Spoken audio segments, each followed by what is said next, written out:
Imagine you just heard the words, "you have cancer," or any other type of disease that needs treatment. I heard those words, and my heart sank and my fear rose. However, I also knew that whatever medical care I needed would not be far away.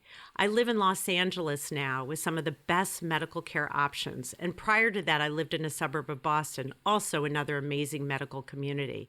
In fact, I often consult with an oncologist at the Dana Farber Cancer Institute in Boston while having my on-the-ground team, a combination from UCLA and Cedars here in LA, two teaching and phenomenal medical facilities treating my cancer with the most updated research and information. But what if I weren't so lucky? What if I lived in a rural area where access was limited or just not available? What could I do? We all need medical care, and many of us live in areas that are outside of catchment areas of great medical opportunities and care for us. What choices do we have then, and what options do we have if we don't have the financial means to take us to those faraway medical facilities?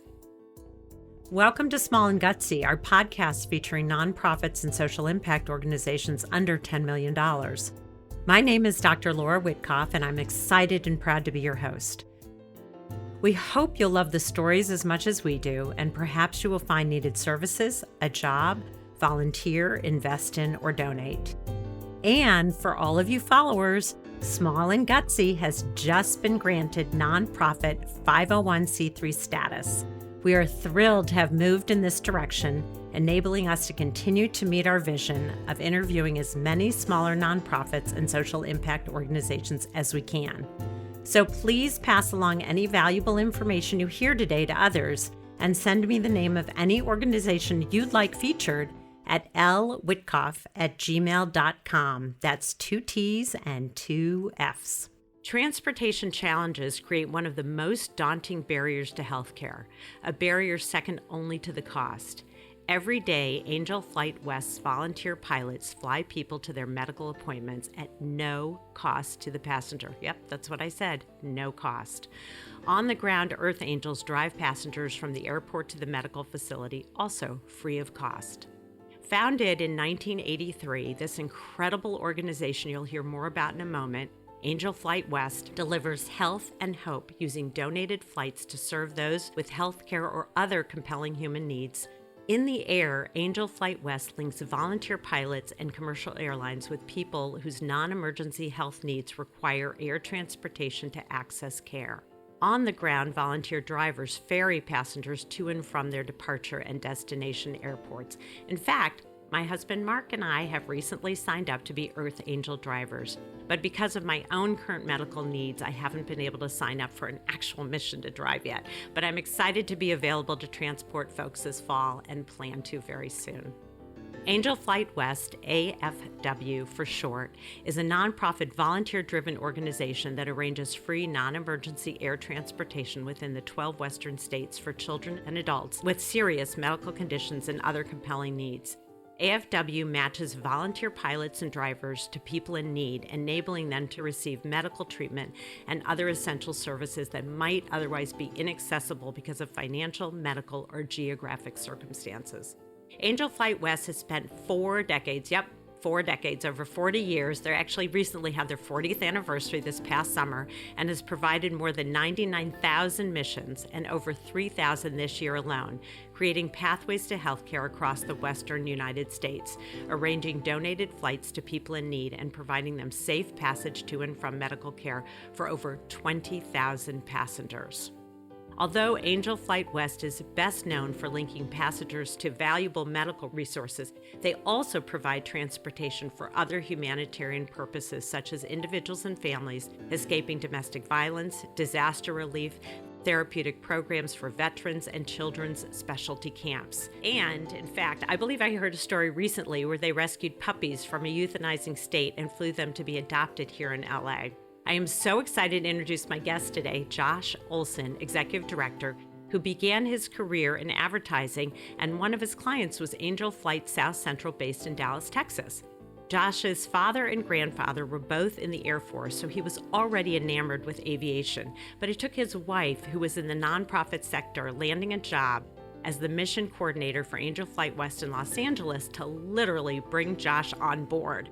both to move to LA and to volunteer for AFW. I don't think it actually took too much convincing. Josh was then working in the entertainment industry, but with a child on the way and a high-risk pregnancy, Josh stepped in to assume the role of mission coordinator and was immediately faced with the challenging situation of a father from Montana who wanted to be with his wife and daughter as she was facing treatment for leukemia. This was his aha moment, and the stepping into this role became his calling, and he eventually became the executive director, and that was over 15 years ago.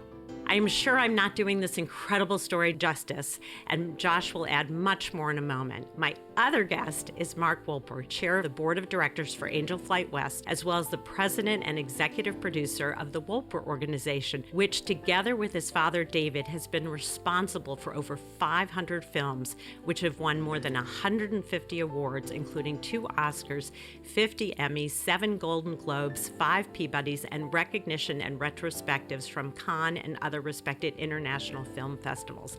I am in excellent company today, but I think Mark is most well known for his volunteer piloting at Angel Flight West, at least among his friends and family, and he's the one who's responsible for rescuing the puppies, and his son flew alongside him to help. Definitely an inspirational family. So let's get started. Welcome, Josh and Mark. Josh, let's start with you as executive director. I do feel like this has been a calling for you, and I'd love for you to speak to that. And then Mark, jump in and tell us your story and how you got connected. So Josh, you're on. Thanks, Laura. Appreciate it. And thanks for volunteering for Angel Flight and helping us tell our story.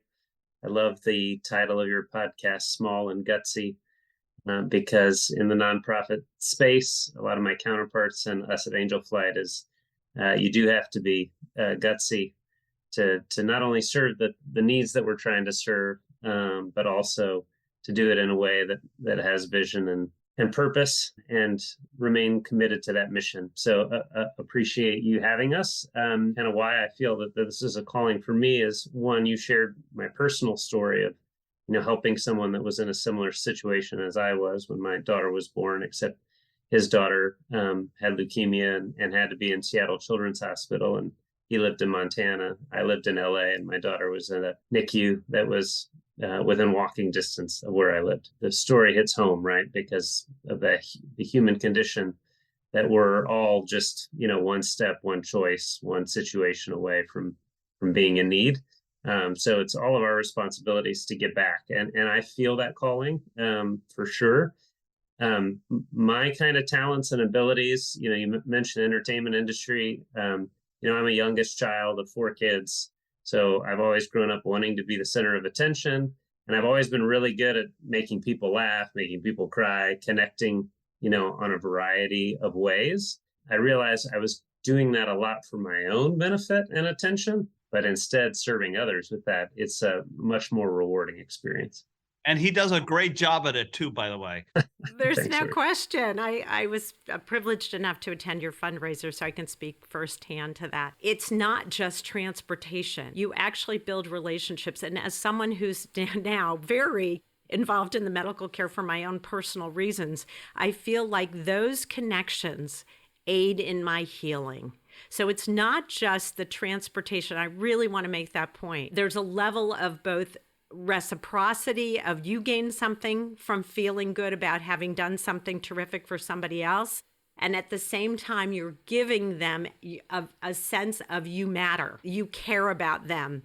And that alone can provide some healing for people. There are no words to express that level of dedication that you've just shared. And I love that you have this sense, I can make people laugh. I can not necessarily want to make people cry, but I can make people feel, and I can make people feel visible. And that's the piece that I just want to highlight. So I love your story. So I want to go back to the program, but I want to bring Mark in for a second and hear, Mark, how did you get involved? What brought you to Angel Flight West? Well, much like what Josh was talking about, this idea of, everything being centered about me, or, us, or just my family. I'm extremely lucky enough that I have a little airplane, right? A little single engine airplane. And I'll kind of explain what we do in telling this story, but I have this little tiny airplane, and then, I'm at some aviation event, and there's this little table set up. It says Angel Flight West. And you can use your little airplane and fly people that need help from the middle of nowhere to Los Angeles or to San Francisco. And I'm like, oh, that sounds like fun. But I had an ulterior motive too. And Josh has heard this story before. I go, wait a minute, here I am leaving the family for all day on Saturday to go flying. And the family's never particularly happy about that. Wait a minute, if I tell my wife that I'm going to fly a nonprofit thing in my airplane, she'll be a little more okay with me flying. So maybe my original agenda was a little egotistical. And I went and I flew my first mission, got in my little airplane, flew out to Palm Springs, picked up a family, and I flew them up to Oakland, to San Francisco for an appointment and waited for them and then flew them home. And I always get emotional about it. After I landed in San Francisco, I realized this is why somebody gave me this airplane. This is why I have the airplane. Started flying missions. I got on the board. I became the board chair. And now I'm totally dedicated to this idea of how do we help these people get to the help that they need? It's just an amazing organization. I think it's the first or second largest aviation nonprofit in the world. And there are affiliates all over, but this is specifically for the West Coast, correct? Yes, there are angel flights all across America. They're all sort of their own organization, but we all do exactly the same thing, and we all work together to transport together and make a difference together. And was this the original one, though? In Josh, you'll know, was this the original one in LA, right? Yeah, the original angel flight, yep, was found at Santa Monica Airport. Yeah, that's what I thought. Mark, how long have you been connected to Angel Flight West? When did that first experience happen? How long ago? Wow, Josh, do you have any idea? I mean, Josh has been there as long as I've been there. Been there a little bit longer. I believe you were late 90s. And have been involved nonstop ever since then. And, it's so interesting because there's a thing about aviation. Most people don't like airports and don't like airplanes. They're noisy. There's issues with pollution. They take up land. People don't understand that there's a whole nother layer of aviation and airports that are critically important. So when I start telling people the story of, oh, did you know that, all across the United States, every single day, there's like 300 or more little airplanes taking off and transporting veterans or animals, people that need health care or environmental work is being done, all nonprofit, from little airports and little airplanes, from volunteer pilots. Our volunteer pilots, they just get up and they fly for free and pay for the fuel and pay for the maintenance and pay for the landing fees and pay for everything themselves just to get these people from one place to another place and give of their time, because it takes a lot of time. And very often, especially with a health issue, you can't afford it, but you also can't health-wise afford going on an airplane where the risk is so great to have a compromise when your immune system is compromised. If a patient needed to go one time from their hometown to San Francisco, they could perhaps, of course, afford one flight or afford the 1 8-hour drive and then the 8-hour drive back. But almost all of the patients are often doing this sometimes once a week, sometimes twice a week. Right. And then it becomes a very different issue when you have a small child that, you get up at, 4 in the morning and you have to drive 5 or 6 hours to get them to the hospital for their chemotherapy. And then you get, when they're at their worst moment of their life, you have to get them back in the car and drive another 5 or 6 hours home. Right. And you have to do this, once a week or twice a week or once a month or whatever it is. It becomes a devastating impediment. And often people just won't go do what they need to do at the hospital because it's such a hurdle to overcome. Right. And these are huge barriers for folks. So you're totally right. So Josh, walk us through the program. I know it obviously is flight based, but there's also a driving component that maybe came a little bit later. So tell us how it works. Tell me how it works. Our specific niche that we deal with are people that are going, 50 to 100 miles or more to access healthcare. Things like clinical trials or, specialty care that's not available in certain cities that is available in other cities. That's where really we step in to to provide that link so that they can access that healthcare. And you mentioned it earlier. It's one of the few areas where everyone wins, right? The passenger desperately needs to get the healthcare they want to get the best opportunity to thrive at life. The volunteer gets to do what they love, which is fly an airplane, or as you mentioned, drive their car, meeting the pilot at the airport to take them to treatment.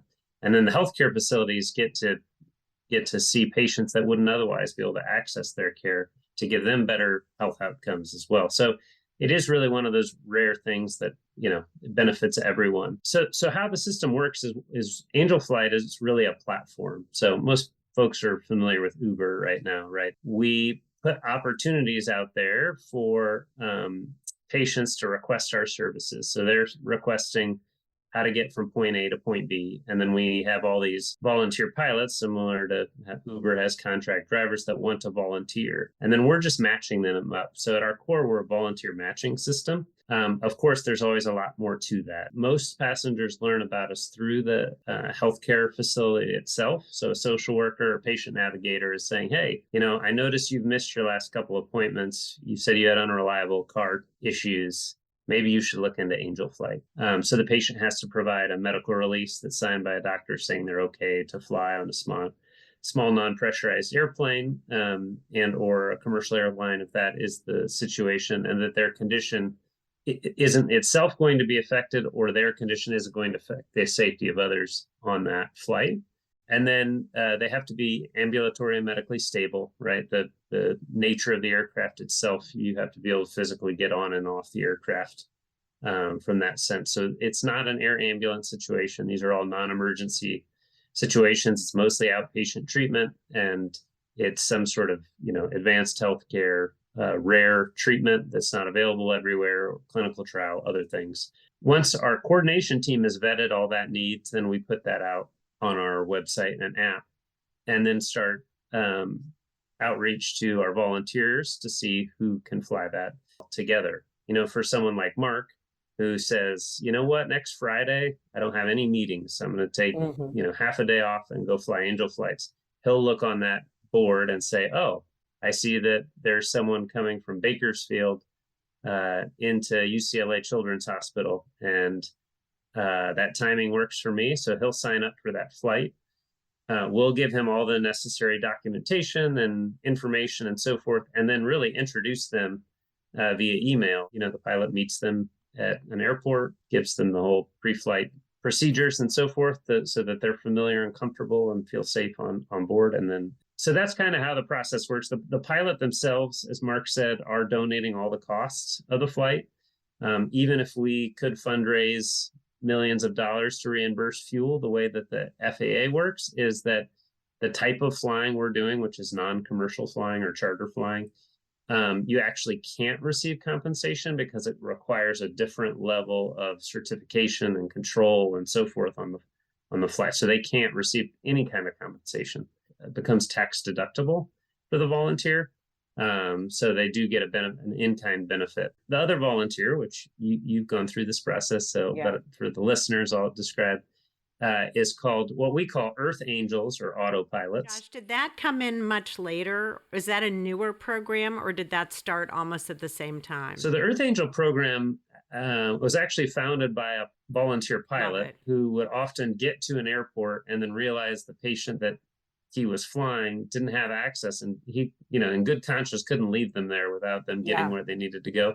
So he started driving them. And then, he said, and these are his words, sort of selfishly, I didn't want to drive. I just wanted to do the flying. So he approached his Rotary group, because they're always looking for service projects, and said, hey, would there be anyone interested in driving them? So they kicked off this program with us, and we loved it because, believe it or not, even though we could get people 500 miles from their home to treatment, that last mile or two, people were turning down our services because they couldn't afford it.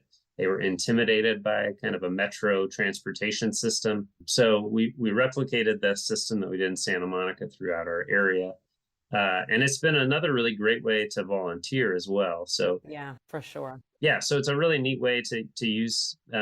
Most of us have a driver's license. A lot of us have access to a car. It's a pretty low level entry point into volunteering, but you're making a big impact. And as you said earlier, Laura, we have a phrase at Angel Flight saying that not all healing happens at healthcare. The relationships formed by these volunteer drivers and these volunteer pilots with patients often last a lifetime. The idea to be able to use my vehicle and my driver's license for good rather than going to the grocery store or whatever else I'm going to do is such an incredible feeling. And I've yet to do it, but signing up and going through the process, it was so thorough. And so I'll just speak as a volunteer, but hasn't yet done a mission. You're so organized, and all of the things that you've thought of are make it so easy for a volunteer. So I really encourage people to step up if they can, because I don't think you can ever have too many volunteers, because I'm guessing there are always more missions than there are people to be able to serve. Yeah, the need for transportation far outweighs the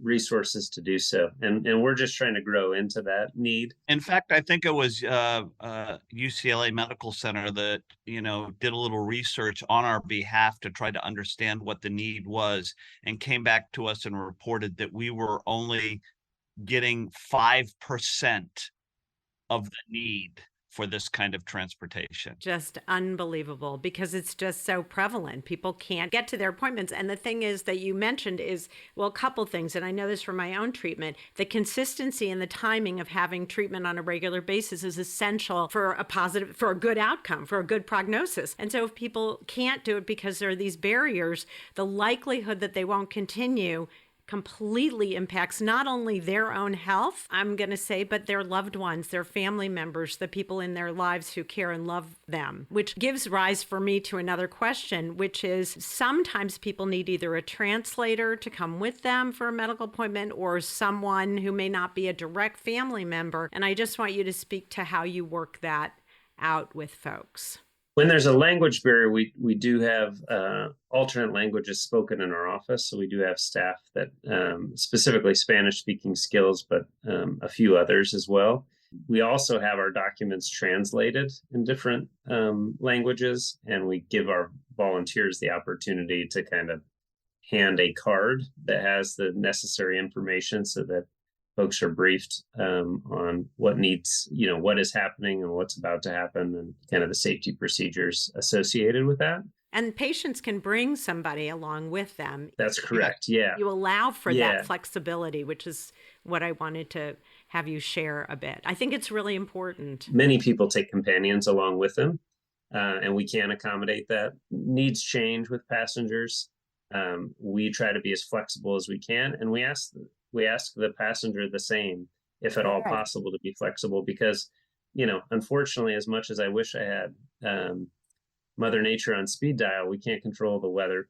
Right. We can't control when a pilot is going through their pre-flight routine and they have a mechanical issue that it's not safe anymore to fly. So our coordinators are pretty talented and creative in that art of coordinating a flight. So we do have other opportunities. We have a fund that folks donate to, that in the event that one of these things happen or we can't find a volunteer, that we pay for a commercial flight on occasion, or pay for lodging, or in the case where we can't find an Earth Angel, we pay for an Uber or Lyft to get the patient where they need to go. Josh was just talking about our mission coordinators. I mean, this is like control center. I mean, these are people in there taking these calls and coordinating the missions and talking to pilots and talking to patients and talking to hospitals and figuring this out all, very, very quickly so they could get on to the next one. And it's an amazing team of people that also, by the way, it's, and Josh alluded to this, we have airline partners too, Alaska Airlines, Hawaiian Air. So these are partners that are often giving us a certain amount of free seats a year that we can portion out as we need them. And then, of course, the pilots, the majority of our volunteer pilots, most of them have a little airplane that's like a hobby, right? Instead of having a fancy, an old fashioned car that they work on in their garage, or, some other hobby, they have a little airplane as their hobby. So these are smaller airplanes, and pilots of often, more resources than a lot of people, but not a lot of resources and giving them the time and the fuel and everything. I mean, these are amazing volunteers, amazing people that are going out in their little airplanes on hot days sometimes, paying for their own fuel and getting in there, and fuel prices go up. We see our mission pilot volunteers going down because they just can't afford to pay for the gas themselves. And they're calling the coordinators going, is there a shorter flight? Is there something? Because they're so desperate to help, but they can't afford to do it sometimes. So what's also great is it gives the possibility of maybe raising money for fuel in those situations. Well, we can't give them fuel. Oh, that's right. We can't offer them the fuel. But a lot of the fuel companies actually give us discounts. So they give the pilots, discounts. Yeah, or they could do a whole donation of maybe I don't know if the fuel companies can do that. We're constantly working on that, believe me. Shows like Small and Gutsy getting the word out helps us with these partners. I mean, they try to volunteer and do that. And some airports require you to pay a fee for landing there. Not all of them, most don't, but some do. But that airports have always been fantastic about that, about, not making, if you're doing a volunteer flight, they're not making you pay the landing fee. They're the things that you have to go through and organize and coordinate and make sure it's streamlined and it works for the patient, the pilot, the driver, everything is enormous. There are lots of hands on deck. There are lots of resources needed. And Mark Wolper, I see a TV series in the future here that could be revenue bringing for this organization. I'm totally teasing you. But I do what I want to point out. We've considered that. Don't get me wrong. We have considered that. I could totally see it. It'd be the first series, and I could be wrong about this, but it could be the first series where a certain percentage is given back to an organization. Wouldn't that be setting a trend? That would be gutsy, wouldn't it? That would be gutsy. I love this idea the more we think about it. And it's so worthwhile because it's so beautifully organized. So for somebody who's volunteered a lot in her life, this is an organization where you've laid it out so easily. And I really appreciate that. And I encourage all of my listeners in the LA area to check you out and think about becoming a volunteer. And if you happen to be a pilot, please sign up for a mission and go through that process. Because as you heard, Mark got choked up in the very beginning. It's very emotional. You're really helping folks repeatedly. And I want to add one other comment to that I heard. That you will also help people who are in a clinical trial. And for somebody who is on a medication that almost didn't get agreed to by my insurance company, it was sort of cutting edge. And for my particular case, and they did, not having that might make the difference for my future. And so clinical trials are so important for folks. They're important for the patient, and they're important for the hospital as well. Absolutely. Hospitals are desperate to bring as many patients in as they can for those clinical trials. And so often when they identify, patients that could use that clinical trial, Josh talking about that triangle of the patient, the hospital, and the pilot that all, go to hospitals sometimes to tell them the service, and they don't believe us when we tell them it's free. They're like, well, wait a minute, what do you want from us? We go, no, we don't want anything from you. Just tell us where the patient is and we'll get them to you.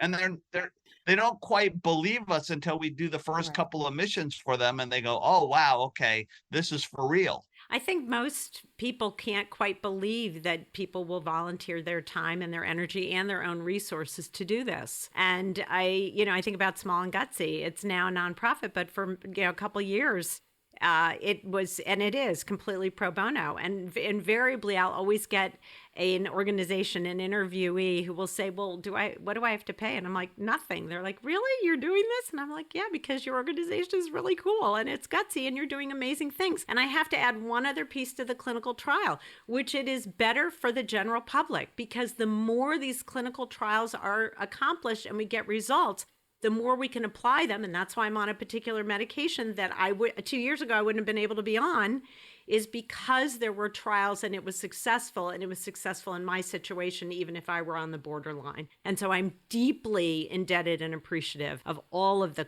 clinical trials, and the fact that you fly for those as well is fantastic. Well, we should talk a little bit, and Josh should probably talk about it too. But for our volunteer pilots, one of the favorite things we do, especially every summer, is our I camps. love that. Yeah, please. So we don't just fly for healthcare reasons. We'll consider any compelling human need. And some of the favorite flights for a lot of our volunteers is we partner with other nonprofits. For example, the Elise Ann Rouge Burn Foundation has a camp in Fresno where it's run all by firefighters or other burn survivors. But they pull kids from Nevada, Southern California, Northern California, and they all go to this camp for 2 weeks where there's other kids that look like them, right? They have burn scars. They have, stories from their past of why they're burned, and they get to share those and feel safe and comfortable, like a lot of great camps, summer camps do when you're a kid, right? Like that first day, you're always a little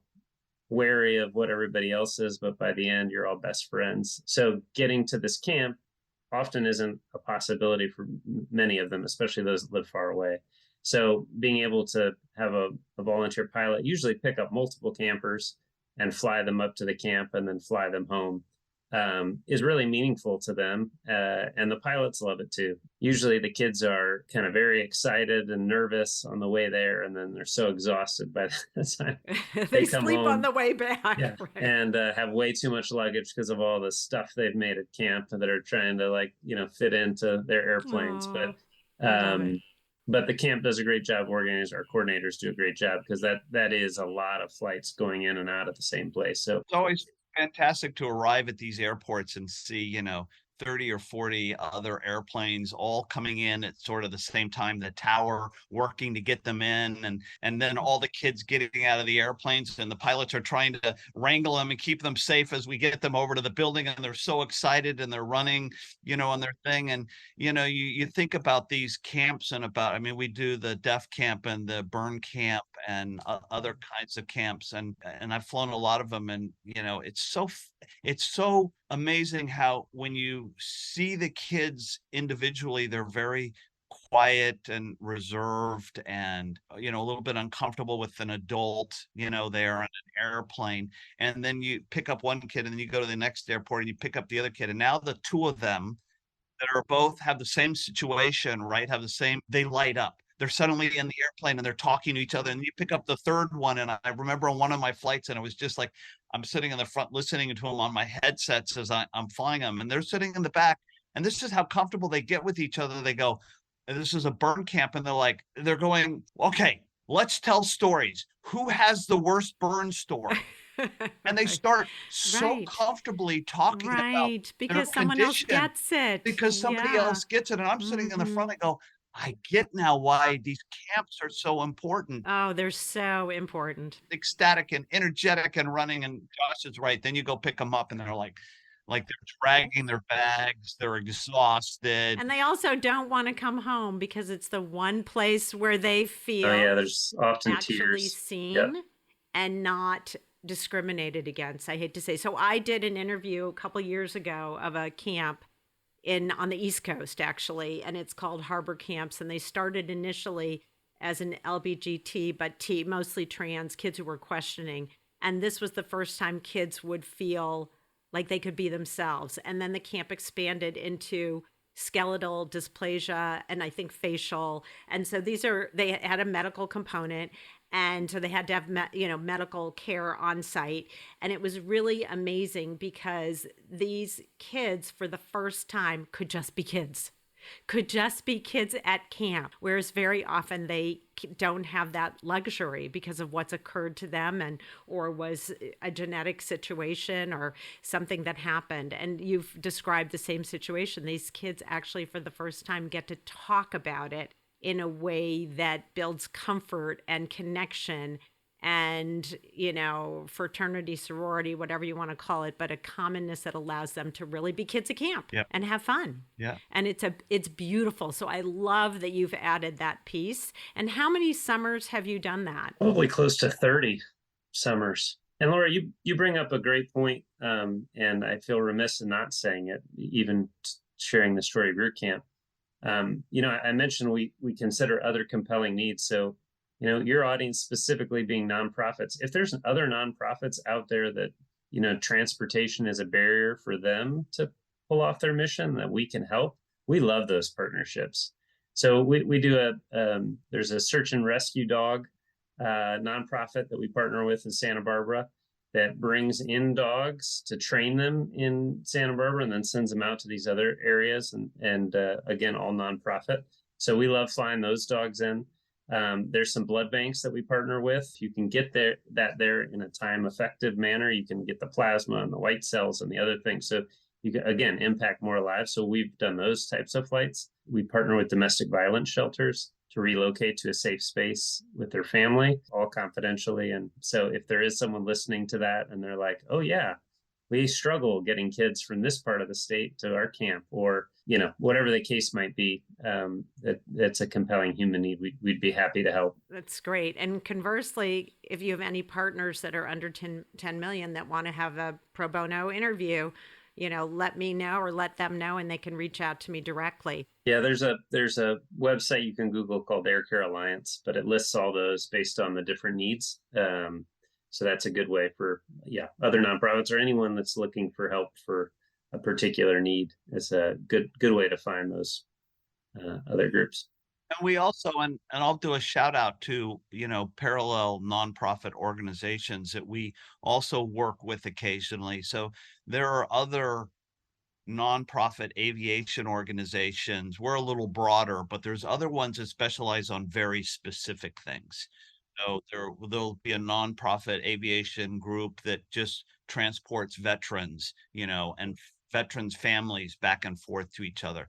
There's other ones that just do environmental work. So if an environmental scientist needs to get up in the air to do a study, those nonprofit aviation groups will do that. There's other ones that transport, very popular one that transports animals to non-kill areas, that just do animals in airplanes. And we on occasion partner with these, because if they can't figure this mission out, since we have one of the largest volunteer bases, we can put the word out to our volunteers, hey, this group is looking for somebody to do this mission. There's a lot of networking that happens. It keeps us all viable, allows us to help, a broader constituency, and, just giving back. So that begs the question, how do people find you? It's www.angelflightwest.org. You can also call our offices at any time.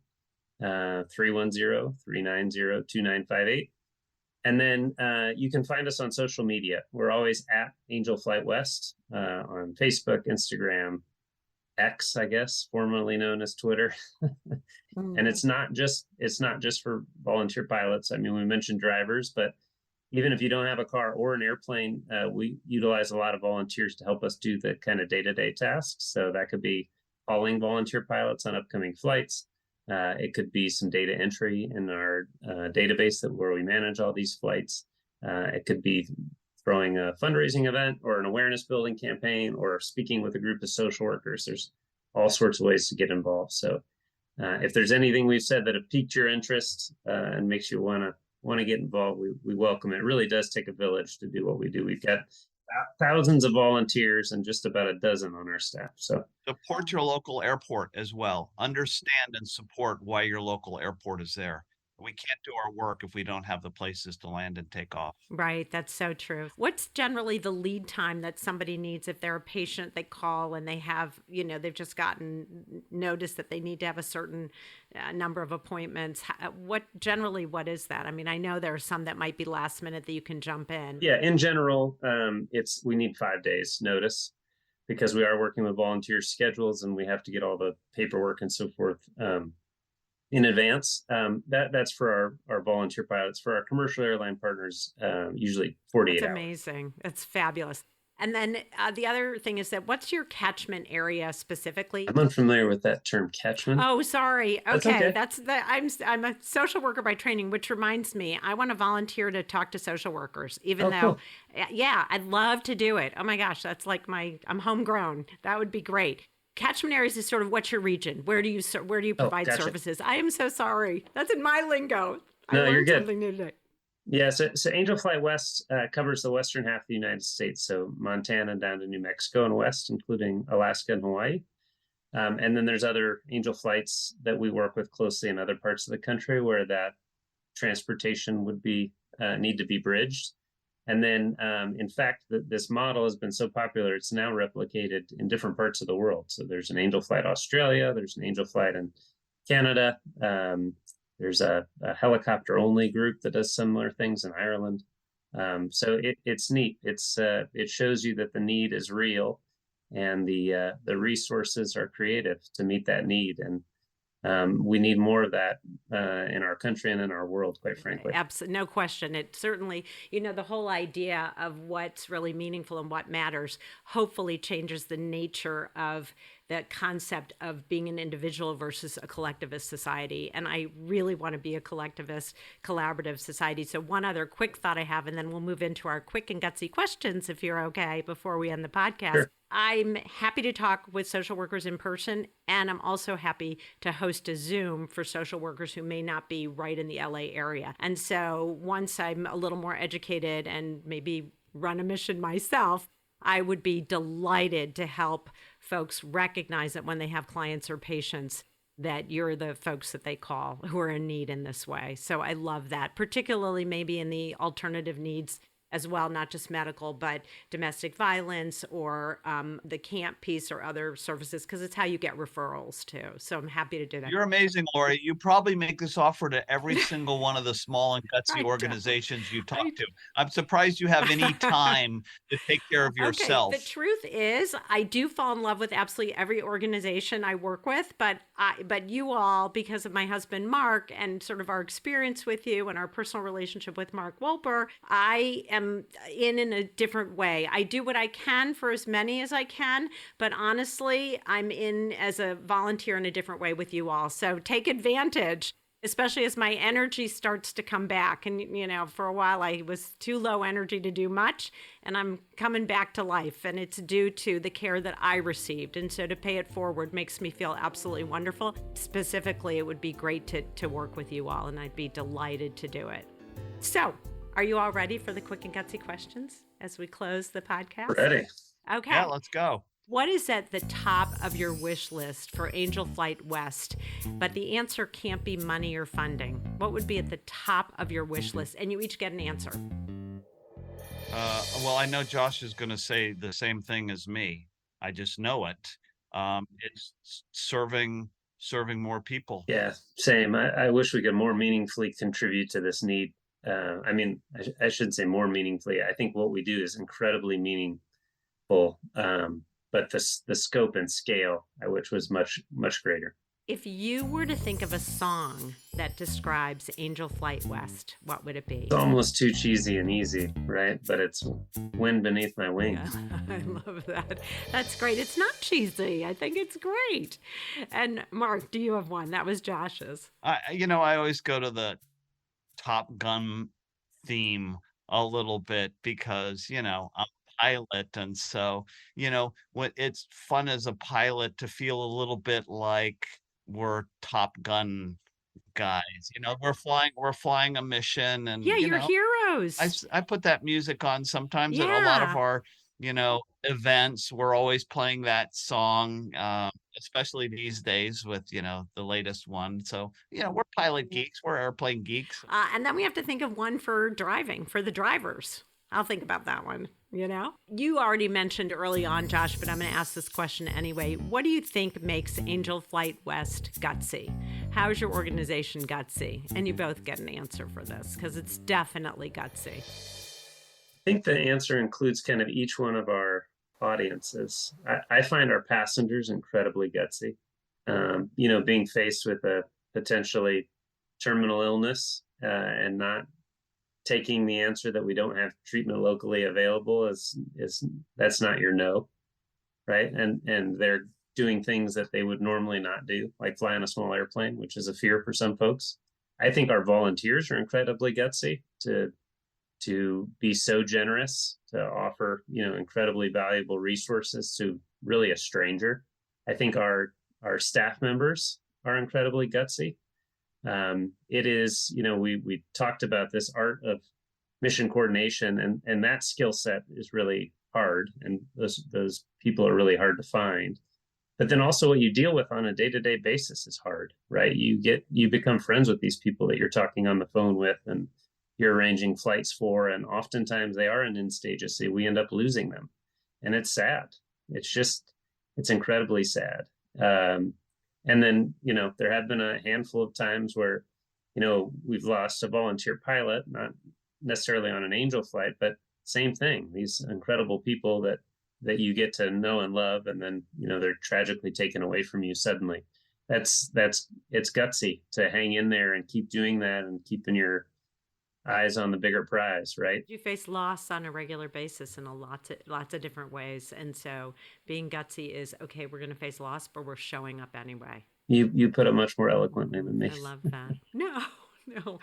Mark, what about you? What would you say? Well, I'm going to jump to a broader thing, and I think it speaks to the staff at Angel Flight, including Josh. Yeah. Many of us volunteer. I'm going to volunteer a couple times a year, or on Christmas I'm going to go down and do whatever.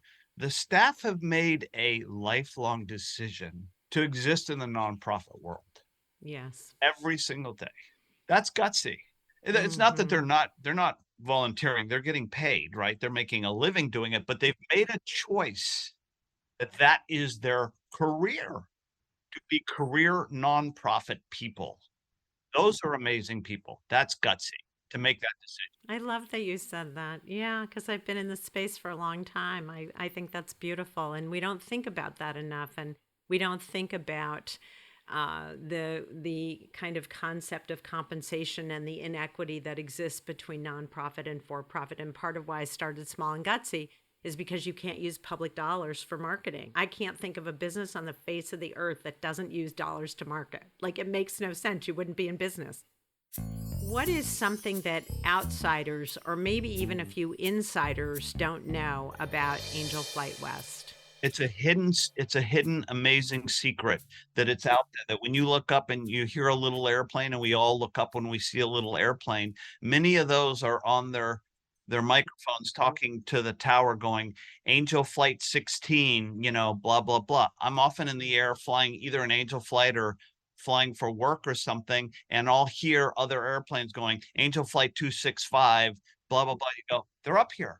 The angels are up there. The level of detail and coordination that it takes to pull this off is, like a lot of our volunteers, even when they, we get this a lot. We invite everyone to an annual retreat.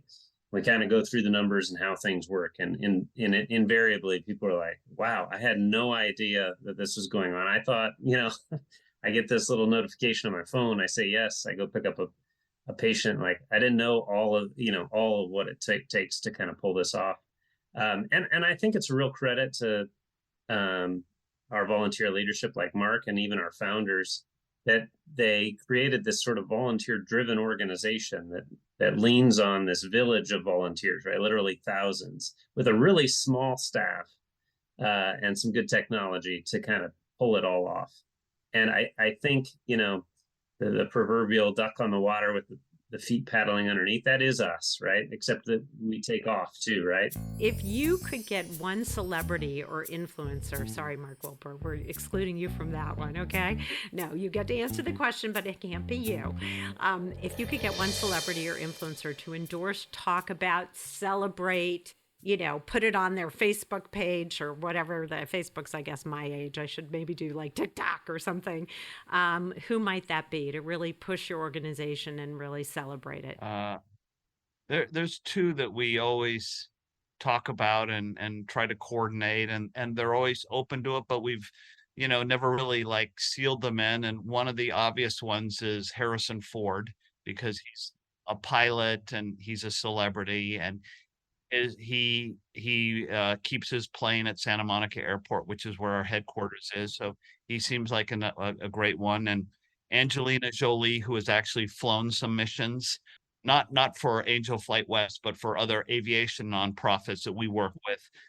She'd be great too. Those are two that come right to mind. Mine's going to be a little not as intuitive, but I would actually really love the Walton family. So the founders of Walmart, they're all really big aviators, and they have become experts at connecting rural areas with urban to give them the same access.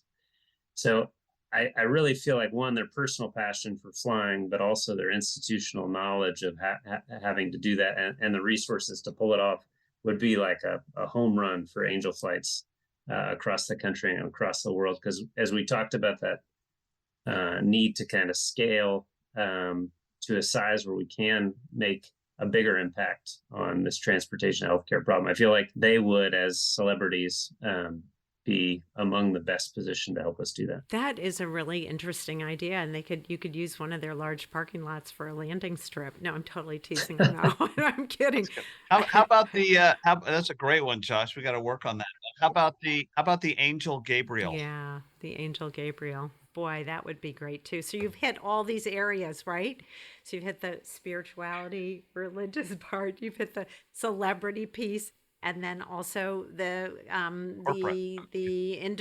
corporate, the industry, which is fabulous. So one question that I didn't ask before, which I'm going to ask each of you, that's not one of the quick and gutsies, and then we'll close off our podcast. I'm sure there are many, and this is an unfair question, but I'd love for each of you to share one of the many kind of aha moments for you, or heartfelt, and Mark, I know you did in your very first flight, but if there's another one that just speaks to you, with, you don't have to obviously not sharing names, but just the experience, I'd love for you each to share a story. Angel Flight gives you lots of these types of stories, but the one that came to mind when you asked that question, there was a young man that we served for probably 6 or 7 years. His name was Lonnie, and he was developmentally delayed and was born with a congenital heart defect that he had to have heart surgeries regularly to kind of preserve his life. And he had a host of other healthcare issues. He would fly often into our offices, and he would come in, and he was one of those people that you meet and can't not love. And then as I got to know him more, and unfortunately sometimes got pulled into situations where things weren't good. So he didn't have a great home situation. He, on his own volition, kind of found this program at UCLA, and he would go to these conferences, and he would do all the research. He would research the bus systems. So this is before we had Earth Angels. The first part was before we had Earth Angels. Then we had Earth Angels that would sign up for him anytime they saw, because they loved driving him. Anyhow, he knew he wasn't going to make it long, both because of his heart condition and his developmental delay. But he never took no for an answer, and he had this kind of outlook on life that, he never wanted to say no. The end of this story was he ended up being in a hospital for a long time at UCLA towards the end, and he ended up being there over the holidays. And so different staff members from Angel Flight would swing by UCLA on the way to or from work and, say hi or whatever. I started taking my kids with me. And I'm giving you a tissue because I'm using one. They got to know Lonnie really well. And my wife knew him too, because she was working at Angel Flight at the time. So we just always had a soft spot for him. So we went on Christmas morning, and he was alone, which was sad in and of itself. But he lit up when we got in. He got super excited. And we said, Lonnie, what can we do for you? You want to just sit and talk? And he said, could you sing me Christmas carols? So he had certain ones that he liked, and we just sat there and sang Christmas carols. And, he's hooked up to tubes and all these things, but he had a really great smile. He just laid back, and he just smiled that whole time we got to sing to him. So that was really special for me. Yeah. Really beautiful. So as you mentioned before, your service goes well beyond the actual driving or flying. And so I really want people to understand that these are relationships that get built over time. And I think that was a beautiful, not just for Lonnie, but for your family. It was a way you gave back as a family that probably still, I'm guessing, inspires your wife and your children. And you've done we do talk about it. At the time it was funny because they're little. they were pretty young when we were taking them, and they didn't, Lonnie was a little different, so they didn't understand a lot, right? It caused a lot of questions, but now as they're older, yeah, it's a really, really great memory that we remember together. Yeah, it's beautiful. Thank you. Thank you for sharing that. Mark, what about you? Well, that first one that I mentioned will always be, monumental. And there's, as Josh said, there's so many stories. Every story is so unique, but I'm going to shift it to just something completely different, because the normal thing would be to talk about the patients, and that's so emotional and strong. But I want to talk about the volunteer pilots a little bit, because there's two amazingly phenomenal things that always happen. Whenever a tragedy happens anywhere in the world, particularly in the United States, our associate executive director, Sherry, who's head of the missions, phone lights up every time. Every single pilot. How can we help? What can we do? They're all on the phone like this immediately. Like it could be, it's not even in our region. And these pilots we need to help. What can we do? And, Sherry will do her best and we'll contact, and we actually helped in, and the hurricane in New Orleans and the mudslides we had in California. So we end up helping in a lot of these missions, but the immediacy of the pilots to jump to help. And as a result of that, Josh very smartly and our IT team came up with, so he talked about that 5 days, when we're getting down, to the 5-day limit and a patient hasn't found a mission, we send out a text to all the pilots, and inevitably multiple pilots will see that, realize, oh no, somebody's in trouble, and take the mission. It's a beautiful community that you've built. So what it speaks to is that people do really want to be there, and people do want to help. And you've created this, not only this feeling, but this actuality that no one's alone. You've really created this, that we are not alone. And in so many instances where we often do feel alone, the reality is you've created an entity, Angel Flight West, where people are not alone. People step in when they need to. And that is irreplaceable. It's absolutely beautiful.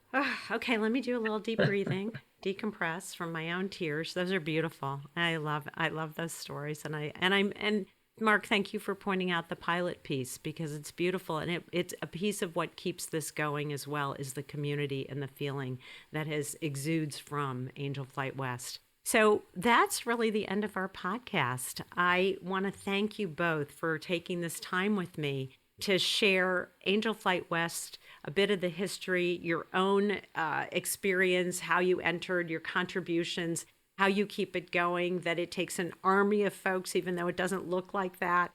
And that it's a shout out for everyone to check out your website, volunteer. If you happen to be a pilot, jump in. If you happen to have a driver's license, jump in.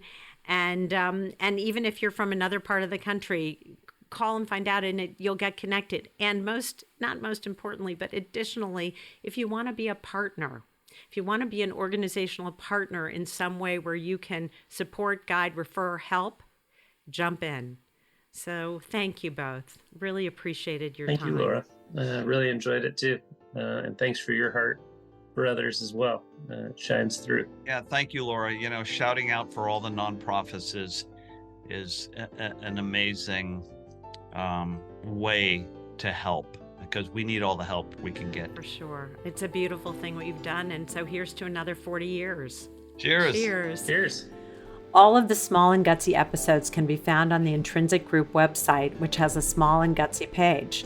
The opinions and viewpoints expressed by our guests are independent and do not reflect the position of Small and Gutsy. Of course, we can't take responsibility outside of our own vetting of the organizations we interview, so before you sign on to support or work for them, we encourage you to do your own due diligence and research them as well. We just want you to learn about the Small and Gutsy nonprofit and social impact organizational sector so they can spread their story and their impactful work. I want to thank my partners in this endeavor, the Intrinsic Group, my brilliant sound engineer and composer, Pavel Franson, my very talented graphic designer, Nate Addy. please check out their bios on the Intrinsic website. My incredible board of directors, Tracy Brown, John Gatto, Lucy Mello, Serena Rajabian, who believed in me and this project enough so to sign on to support this effort, and all of the folks, friends, and family who have guided and inspired me. A very special thank you to my biggest champion, number one fan, and best friend, without whom none of this would be possible. Thanks, Mark Witkoff. Thanks for being there. And thank you for listening. If you like this podcast, please share it with your friends, give us some stars, and write a review on wherever you listen to podcasts. From small and gutsy to big with impact, I'm Laura Witkoff. Thanks for listening.